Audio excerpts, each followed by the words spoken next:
Mari kita berdoa. Terima kasih Bapak, terima kasih Yesus untuk segala kasih dan kebaikan kemurahan Tuhan yang Tuhan berikan kepada kami sampai dengan pagi hari ini. Kami boleh bangun dengan selamat pada pagi hari ini. Itu semua karena kemurahan dan kebaikan Tuhan. Sebelum kami mulai aktivitas kami pada pagi hari ini, izinkan kami untuk bersekutu dengan Tuhan, berdoa, memuji muliakan nama Tuhan, dan mendengarkan kebenaran firman Tuhan melalui channel YouTube ini. Berbicara bagi kami Tuhan, karena kami telah siap untuk mendengarkan kebenaran firman Tuhan. Dalam nama Yesus kami sudah berdoa dan mengucap syukur. Amin. Shalom ibu bapak saudara terkasih dalam nama Tuhan kita Yesus. Semangat pagi.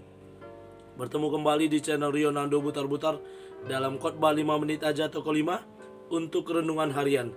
Renungan pada hari ini saya ambil dari kitab Efesus pasal yang keempat ayat yang ke-28.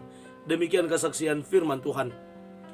Orang yang mencuri, janganlah ia mencuri lagi, tetapi baiklah ia bekerja keras dan melakukan pekerjaan yang baik dengan tangannya sendiri, supaya ia dapat membagikan sesuatu kepada orang yang berkekurangan.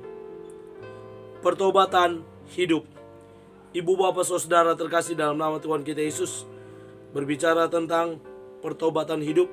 Kita semua pasti tahu apa yang dimaksud dengan bertobat. Dan saya kutip dari Wikipedia.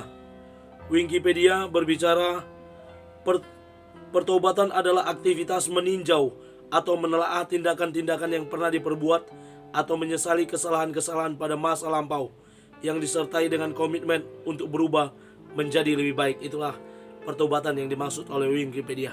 Dan itu pula yang disampaikan oleh Rasul Paulus kepada jemaat yang ada di Efesus ketika dia berbicara tentang manusia baru. Manusia baru, manusia yang dibentuk karakteristiknya menjadi lebih baik lagi ketika dia menerima Kristus sebagai Tuhan dan Juru Selamat. Dan ketika ada pembaruan dalam hidup seseorang, maka karakteristik sifat pembawaan juga harusnya berubah menjadi lebih baik lagi. Apa yang dilakukan pada masa lampau tidak lagi menjadi hal yang harus dikerjakan, melainkan ada perubahan yang lebih baik lagi. Dalam nats ini sangat jelas Rasul Paulus berbicara tentang 4 hal dari pertobatan hidup yang dimaksud dari judul renungan pada hari ini, yakni orang yang mencuri tidak lagi mencuri. Itu yang pertama. Ada pesan yang disampaikan oleh Rasul Paulus, orang yang mencuri tidak lagi mencuri. Berbicara dengan kata mencuri tidak berarti mengambil sesuatu yang bukan haknya, mengambil uang yang bukan haknya. Tetapi ketika kita tidak berbuat, tidak memberi yang sepatutnya kita beri, itu juga kita sudah mencuri. Atau kita menyisihkan uang yang seharusnya menjadi milik orang lain, yang seharusnya menjadi hak orang lain, itu pun dapat disebut dan dikategorikan dengan mencuri. Kalau yang tidak berdosa dalam mencuri adalah mencuri hati. Kata anak muda, itu kata anak muda ya. Yang kedua yang dikatakan pertobatan hidup yang dimaksud adalah bekerja keras ya. Orang yang mencuri jangan lagi mencuri, tetapi baiklah ia bekerja keras. Ada pesan yang disampaikan oleh Rasul Paulus bahwa setiap orang yang sudah bertobat maka dia harus bekerja. Khotbah renungan beberapa hari yang lalu, apapun yang kita perbuatlah seperti untuk Tuhan dan bukan untuk manusia. Pekerjaan yang kita lakukan maksimal, kita melakukan segala pekerjaan kita dengan baik seperti untuk Tuhan dan bukan untuk manusia.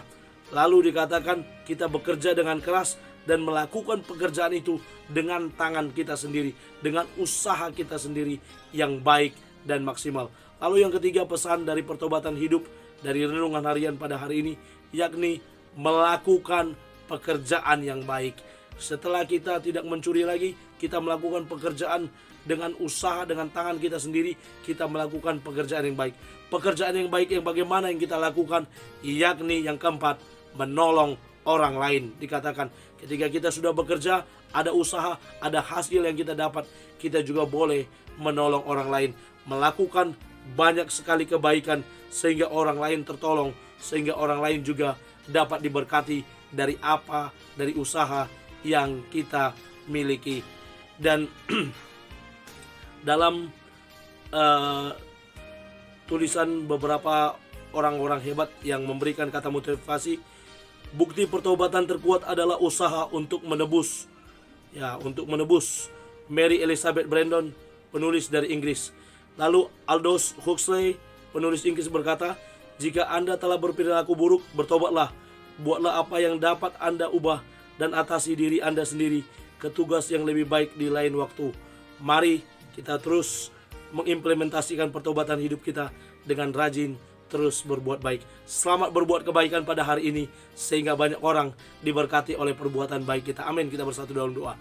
Terima kasih Bapa untuk firman-Mu yang telah kami dengarkan.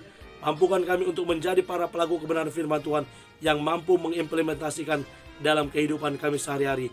Kami mulai hari ini dalam nama Yesus kami sudah berdoa dan mengucap syukur. Amin.